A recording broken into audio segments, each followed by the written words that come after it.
St. John's is in the northwest peninsula of Portland, and it used to be its own city. Despite the fact that it was established in 1870, there were already settlers living there in the early 1840s. Frederick Ramsey came from Pennsylvania in the year 1844 through the Oregon Trail, and that's when he arrived in St. John's with his donation land claim, and it was somewhere to be rumored about 250 acres. As far as what it looked like then, it was basically marshland. Fred Ramsey was a bootlegger. Fred Ramsey dressed in buckskins. Fred Ramsey was a loner. You know, he kind of kept to himself in his farmland, and he lived out there all by himself. At the end of this road, now it is known as Columbia Boulevard. Frederick Ramsey died on January 2nd, 1895 in a house fire. They found his dog's body laying next to him. And his dog is buried with him as well. And he was buried in a cemetery that was named after him, which is Ramsey Cemetery. And the western red cedar was planted when he was buried there.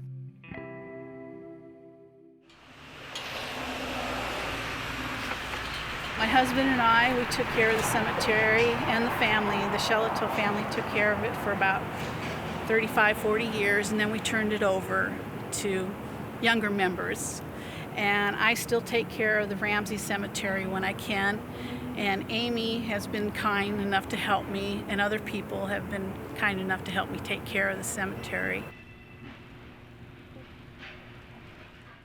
Well, I found Christy through a website called Find a Grave, and she had written a biography on Fred Ramsey there, and it had an email address, and I obviously wrote to her there to find out some more information as to possibly who owned the cemetery at the time.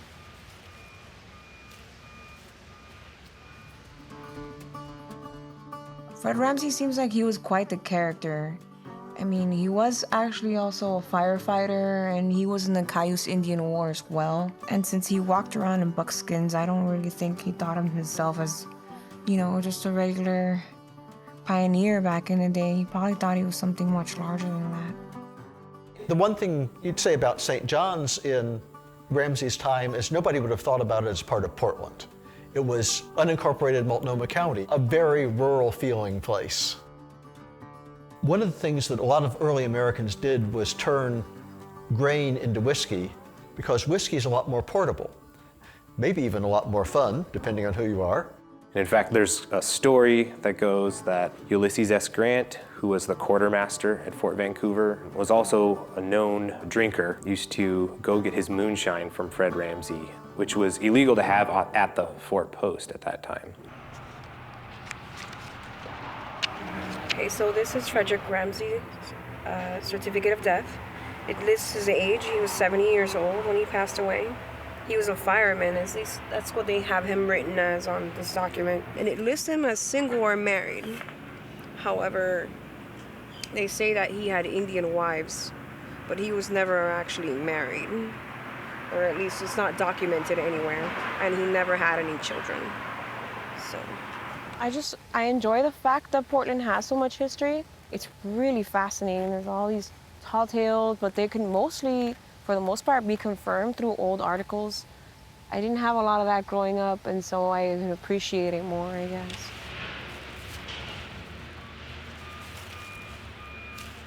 We found needles and syringes and drugs and squatters and garbage of all kinds, cans, papers, styrofoam, plastic, just garbage. So the western red cedar was planted here at the same time Fred Ramsey was buried. And I found the same information through various sources. It was part of the money that he left was for the headstone, and at the same time they buried this tree here. So the tree right now is 122 years old. It's been through a lot. It's fighting, but it needs help. For a western red cedar, 120 years isn't very old at all. They could easily live to be, 300 years old. In their native context, they're a tree in a forest. So they're one of many, and they grow up around each other. And so they kind of rely on each other for support. So this tree stands all by itself. It's surrounded by scrap yards.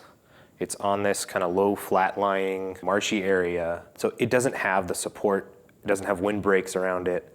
So every time there's a major windstorm, it has to bear that storm all by itself, which is why it has so many broken out limbs and is really in rough shape. But as a tree themselves, western red cedars are incredibly resilient. So they'll live and begin to decay, and they'll actually kind of give habitat for their young to sprout up and grow within the same tree. So even though the top is broken out and it's lost, some major limbs, the tree will continue to live for a long time. We try to do a cleanup every season. Every little bit helps, and every time we go there, there's more and more progress. Christy and I confirmed through the death records that there were, in fact, 4 people buried at the Ramsey cemetery. We thought it was important to clear the areas where Christy in the past had noticed there were markers. There was a lot of growth and debris on top of everything, and so we wanted to clear the areas and put crosses down and make sure that it's known that there's just more than one person buried there. I have this thing about people being forgotten. Frederick has a rich history, but he's been forgotten. And it breaks my heart to see that.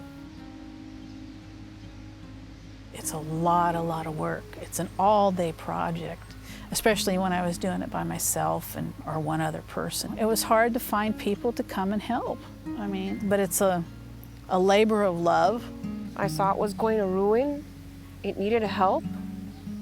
We're so famous for saying, oh, someone should do something about this, Why aren't you the person to go ahead and do it?